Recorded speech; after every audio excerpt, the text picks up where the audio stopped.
Bismillahirrahmanirrahim, alhamdulillah, wa salatu wa salam ala rasulillah, wa ala alihi wa sahbihi wa man wala. Assalamu alaikum wa rahmatullah, bonjour à tous, et bienvenue dans ce second épisode concernant la vie du grand compagnon Anas ibn Malik, qu'Allah l'agrée. Lors du premier épisode, nous avons parlé des membres de la famille d'Anas, à savoir sa mère, son beau-père, sa tante, son oncle, son cousin et son demi-frère. Tous étaient très pieux et ont aidé à rétablir la religion d'Ibrahim, alayhi salam, dans la péninsule arabique. Anas ibn Malik a lui aussi apporté une grande contribution à l'essor de l'islam au 7e siècle en Arabie. Avant d'aborder la suite, il faut d'abord savoir que c'est une tradition d'Allah, une sunnah de Allah, de rendre pieux les enfants de parents pieux. Ainsi, si les parents sont pieux, les enfants suivent généralement les pas de leurs géniteurs et ils deviennent également de bons croyants.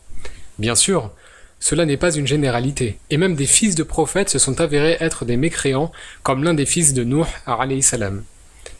Anas ibn Malik a donc grandi comme serviteur du prophète, alayhi salatu wa salam. Il a participé aux batailles importantes, et il était le plus jeune lors de la bataille de Badr. Pour ceux qui ne le savent pas, Badr fut la première grande bataille de l'islam. Elle eut lieu en 624, 2 ans après le départ du prophète, alayhi salatu wa salam, de la Mecque vers Médine. Cette bataille était inattendue pour les compagnons du prophète et le prophète Mohammed sallallahu alayhi wa sallam lui-même. Le prophète et ses compagnons voulaient intercepter une caravane de marchandises pour faire pression sur les Mécois, mais le chef de cette caravane, Abu Sufyan, fut mis au courant de ce projet. Il rassembla alors une armée de 300 hommes pour protéger la caravane et il demanda en outre des renforts aux notables de la Mecque.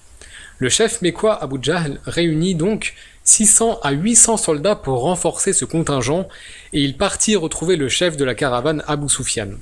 Le conflit allait être imminent. Allah voulut donc qu'au lieu de la caravane, les musulmans tombent sur l'armée des polythéistes mécois.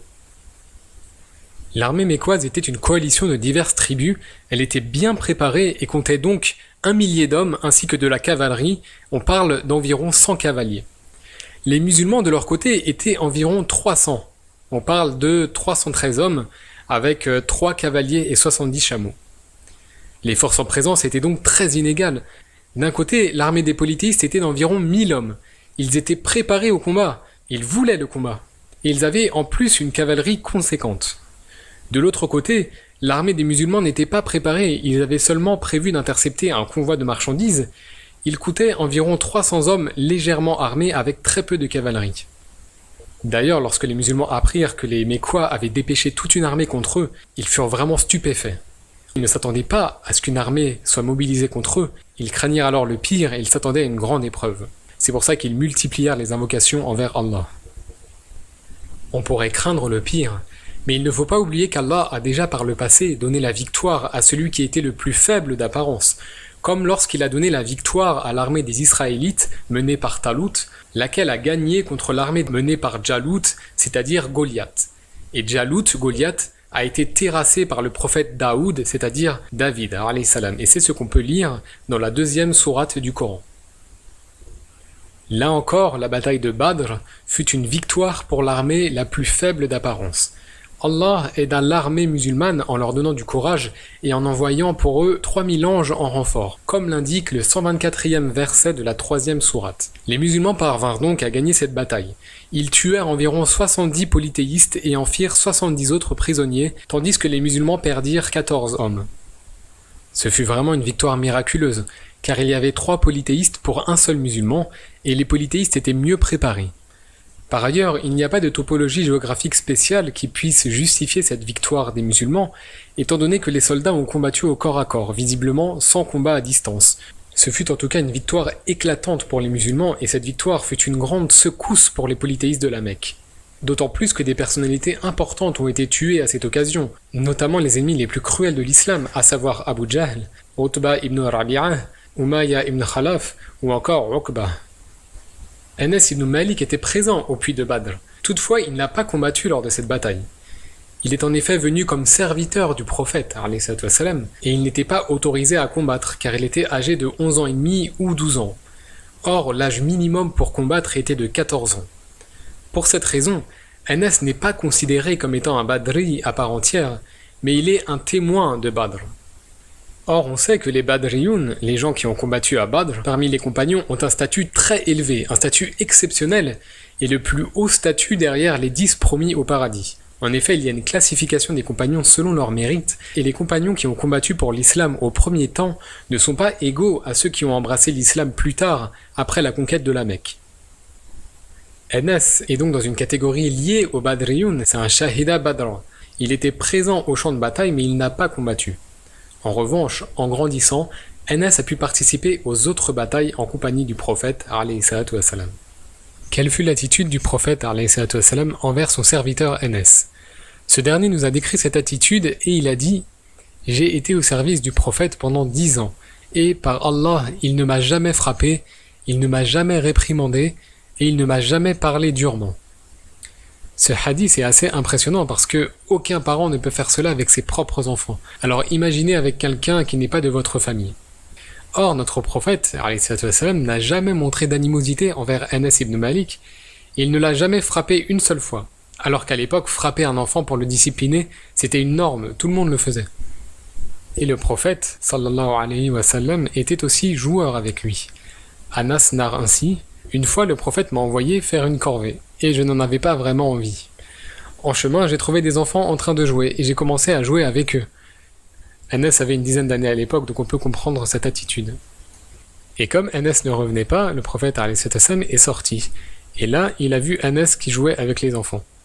Et alors le prophète a pris Anas par les 2 oreilles et il lui a demandé en riant « Anas, ne t'ai-je pas dit de faire ceci ?» Et Anas répondit « Oui, je vais le faire maintenant. » Et il partit pour accomplir la corvée.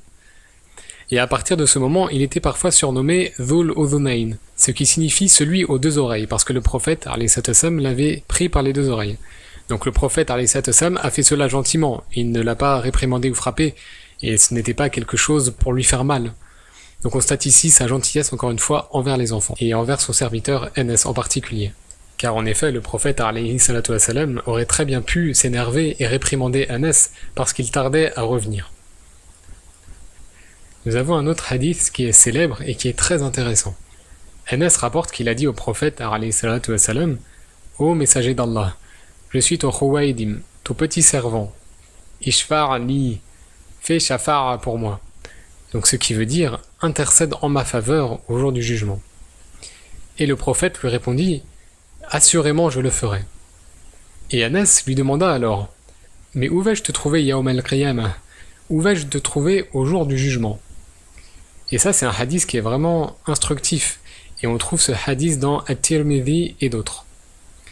Donc le prophète alayhi salatu wassalam lui répondit « La première place où tu devrais chercher, c'est au pont Sirat, c'est-à-dire le pont au-dessus de l'enfer.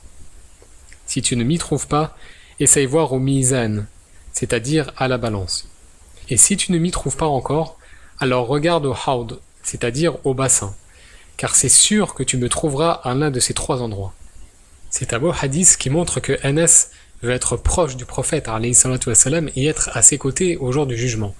Et le jour du jugement sera un jour difficile. Ce hadith nous donne donc quelques indications au sujet de ce jour qui nous attend et auquel nous devons nous préparer en croyant fermement en Allah et en faisant le maximum de bonnes œuvres. Une autre chose qu'on apprend à propos d'Anas ibn Malik, c'est que le prophète alayhi salatu wassalam lui donnait beaucoup de conseils bien spécifiques. Et ces conseils témoignent de l'attention qu'il lui portait. À titre d'exemple, il lui a dit « Ne te lasse pas de faire tes ablutions pour avoir une bénédiction. » Et aussi, il lui a dit « À chaque fois que tu rentres dans une maison, dis salam. » Et encore une fois, c'est pour des raisons de bénédiction. Il a également dit à Anas « À chaque fois que tu rencontres quelqu'un, dis-lui salam. Allah te pardonnera des péchés ou il augmentera tes bonnes actions. » Ou encore, il lui a conseillé de faire ses ablutions avant d'aller dormir. Il lui a encore conseillé « Sois doux avec les jeunes et clément envers les personnes âgées. Alors tu seras avec moi au jour du jugement. » Une autre recommandation pour Anas fut « Si tu peux te coucher le soir avec un cœur libéré de toute rancœur, jalousie ou rancune, eh bien fais-le. » On voit donc qu'Anas a pu bénéficier, au long de ses 10 années de service, de tas de conseils qui ont pu le forger et l'éduquer. À la mort du prophète, alayhi salatu wassalam, Anas était âgé de 20 ans. À l'époque des califes bien guidés, chacun lui donna une bonne position à la hauteur de son honneur. Cela est logique, car Anas était l'un des Ansar les plus importants. Il avait un haut prestige et on lui faisait confiance. Il a donc occupé pendant 30 ans diverses fonctions, comme gouverneur de telle ou telle ville ou bien meneur pendant des expéditions. Puis, après l'ère des califes bien guidés, il est parti à Médine et il s'est installé à Basra, une ville située au sud de la Syrie. Cette ville marquait la limite des pays bédouins. C'était une place importante et un lieu de destination des caravanes des régions alentours. Et attention ici, il ne faut pas la confondre avec la ville irakienne de Al-Basra, qu'on prononce Bassora en français. À Basra, il lance des commerces, il acquiert des propriétés et il commence à narrer des paroles prophétiques dans la grande mosquée de la ville.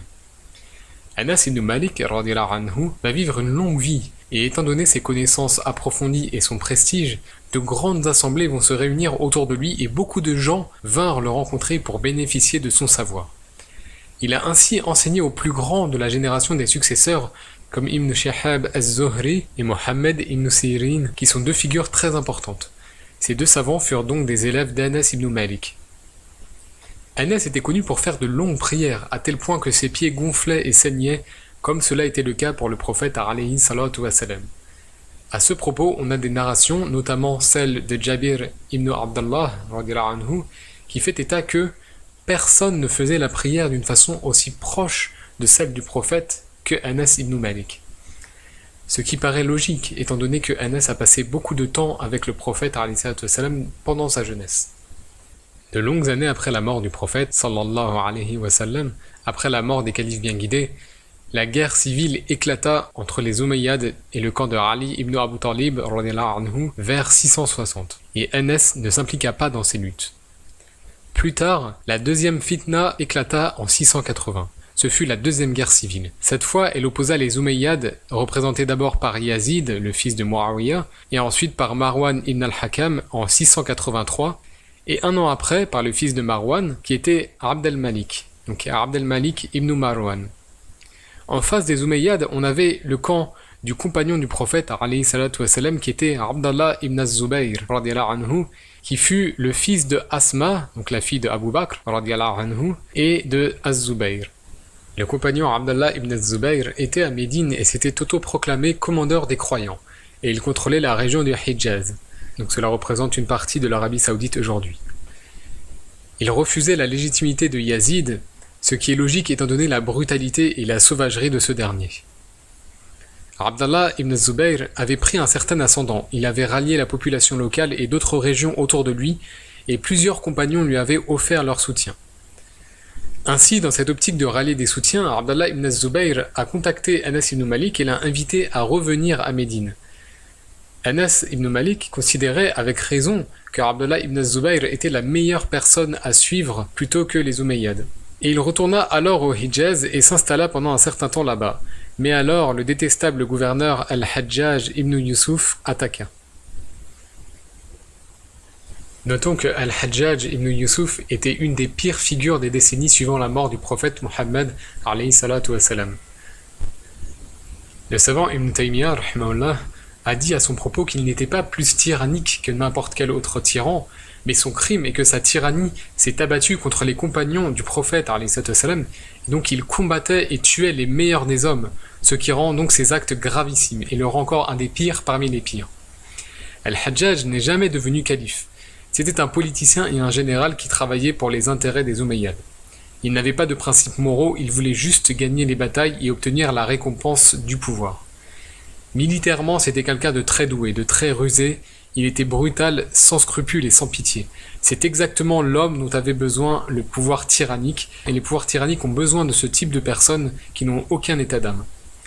Al-Hajjaj a donc assiégé la Mecque et attaqué la ville en utilisant des catapultes qui ont provoqué des dommages sur la Kaaba, même si ce n'était pas le but. Et à cause de cela, la Kaaba a été détruite, et elle le sera reconstruite plus tard. Al-Hajjaj prit ensuite le chemin de Médine, et Anas ibn Malik était justement à Médine. Quand les forces de Al-Hajjaj triomphèrent des troupes d'Abdallah ibn az-Zubayr à Médine, l'un des plus grands massacres de l'ère islamique se produisit. Ce fut le massacre de Harra. Et hélas, beaucoup de choses tristes se passèrent dans la ville de Médine, notamment les troupes de Al-Hajjaj qui suivirent leur passion contre les femmes. Et aujourd'hui, lorsqu'on visite le cimetière de Baqi', il y a un endroit spécifique pour les personnes qui ont été tuées pendant ce massacre. Et hélas, il y avait tellement de victimes qu'elles ont été enterrées en fosses communes. Anas ibn Malik vécut donc ces temps difficiles, et il perdit beaucoup de personnes parmi ses descendants.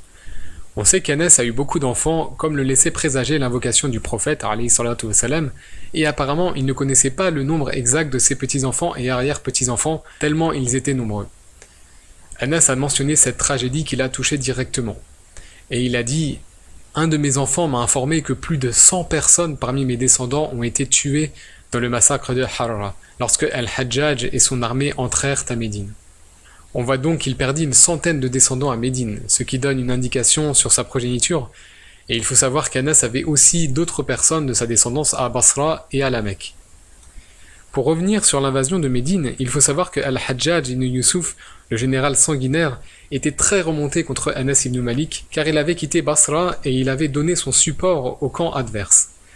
C'était un poids de taille qui était en faveur de Abdallah ibn Zubayr, et d'ailleurs beaucoup des fils d'Anas ont combattu contre Al-Hajjaj, et l'un d'entre eux en particulier s'est distingué, et il semble qu'il s'agisse de Abdallah ibn Anas, et ce dernier a été tué. Al-Hajjaj demanda donc à voir Anas ibn Malik, et à ce moment Anas était âgé d'environ 80 ans, alors qu'Al-Hajjaj était un homme relativement jeune. Et alors Al-Hajjaj vociféra contre Anas en public, il l'insulta et le menaça. Anas n'a pas répondu d'une façon dure, il a dit « La hawla wa la quwwata illa billah ». Il a pris sa canne et il s'est éloigné. Puis d'autres personnes de l'entourage de Al-Hajjaj ont approché Anas pour présenter leurs excuses en disant « On est désolé, on est vraiment désolé pour tout ça ». Et Anas a répondu à ces personnes « Par Allah, je n'ai pas peur pour moi, et j'étais sur le point de dire quelque chose qui l'aurait réduit au silence pour toujours. Mais moi, je suis inquiet pour mes autres enfants qui sont encore en vie. » Anas était en effet un père, un grand-père et un arrière-grand-père. Il se souciait pour sa famille et n'avait donc pas envie de prendre des risques inutiles. Cela nous montre que parfois, il est mieux de garder le silence contre une injustice si c'est pour éviter que quelque chose de pire ne se produise. Pourquoi le reste de la famille d'Anas aurait à souffrir encore pour quelques mots de leur père ou de leur grand-père? Il vaut mieux être endurant, faire confiance à Allah et patienter car ces souffrances sont une purification ou un moyen d'avoir davantage de bonnes actions. Et de toute manière, Allah s'occupera du sort d'Al-Hajjaj en toute justice. Mais Al-Hajjaj est allé plus loin et il a aussi humilié Anas. On dit qu'il aurait placé un écriteau ou quelque chose sur lui indiquant la mention « épargné par Hajjaj », comme pour montrer qu'Al-Hajjaj avait eu de la clémence de ne pas l'avoir tué. Et il aurait aussi spolié les biens d'Anas. C'est important de connaître ces détails historiques pour contextualiser tous les événements et nous faire comprendre qu'il y a eu des moments extraordinaires pour la Ummah, mais aussi des périodes très difficiles. On comprendrait alors que les tyrans qu'on connaît aujourd'hui ont toujours existé et ils ont même parfois fait pire. Imaginez, qu'est-ce qu'il se passerait aujourd'hui si l'un des dirigeants actuels attaquerait la Mecque? Eh bien ceci s'est passé au temps des Omeyyades, comme nous l'avons vu. C'était une période très sombre et on peut aussi penser à la tragique mort de Abdallah ibn Zubayr, le compagnon du prophète, alayhi salatu wassalam, et le fils de Asma bint Abu Bakr. Et Abdallah ibn Zubayr a été accroché à un poteau devant la Kaaba et son corps a été exposé devant tout le monde. Et Al-Hajjaj est même allé jusqu'à rendre visite à Asma pour la narguer alors qu'elle était âgée de plus de 100 ans.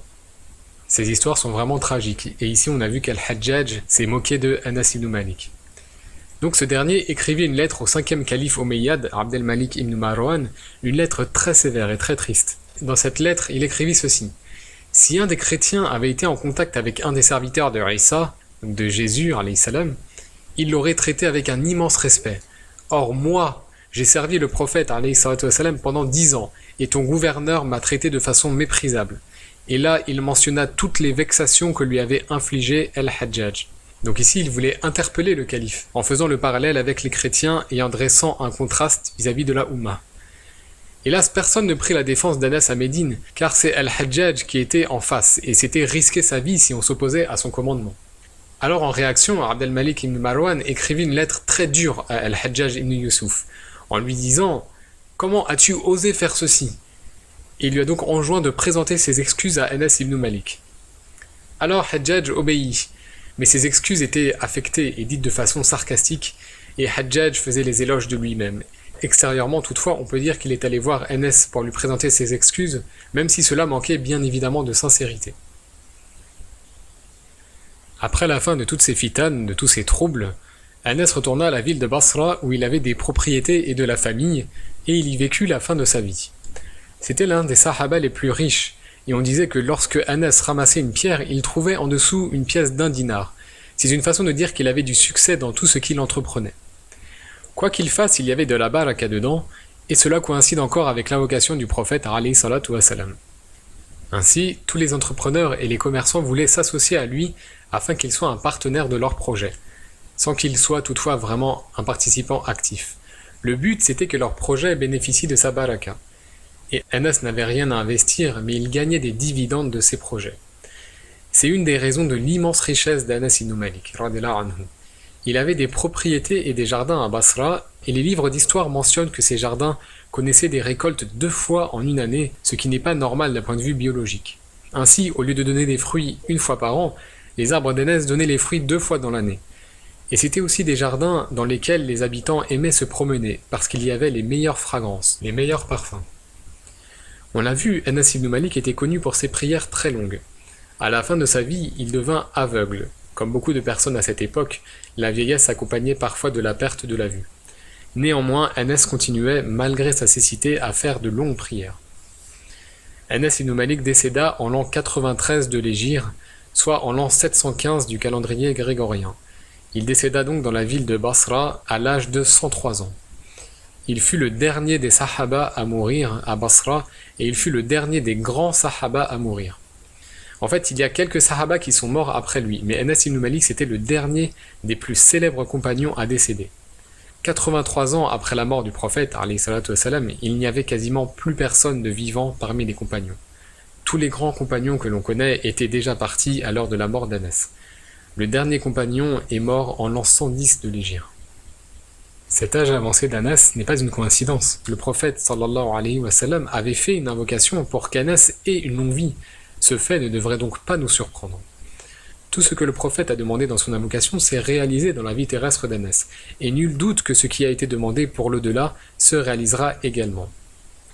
Mohammed ibn Sirin, l'un des plus célèbres tabi'un, donc l'un des plus célèbres successeurs, conduisit la prière mortuaire, la salat janaza, et Anas a été enterré avec les reliques qu'il possédait du prophète, alayhi salatu wassalam, notamment un cheveu.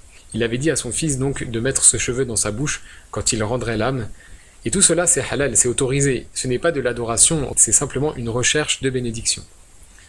Anas possédait également un bâton que le prophète alayhi salatu wassalam utilisait pour marcher, et il avait demandé à ce qu'on mette ce bâton dans son linceul.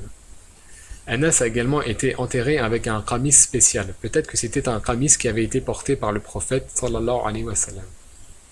Autre détail intéressant, on trouve de grands rapporteurs de hadiths parmi ses enfants, ses petits-enfants et ses arrière-petits-enfants. Et en lisant des recueils de paroles prophétiques, on peut retracer cette descendance. Et on peut voir que cette descendance bénie a sans doute émané de l'invocation du prophète alayhi salatu wassalam qui a été acceptée et exaucée par Allah subhanahu wa ta'ala. Ainsi nous arrivons à la fin de la magnifique histoire du compagnon Anas ibn Malik et de sa famille pieuse. Qu'Allah les agrée tous. Merci pour votre écoute et à bientôt pour une prochaine émission sur la vie des compagnons. Assalamu alaikum wa rahmatullahi wa barakatuh.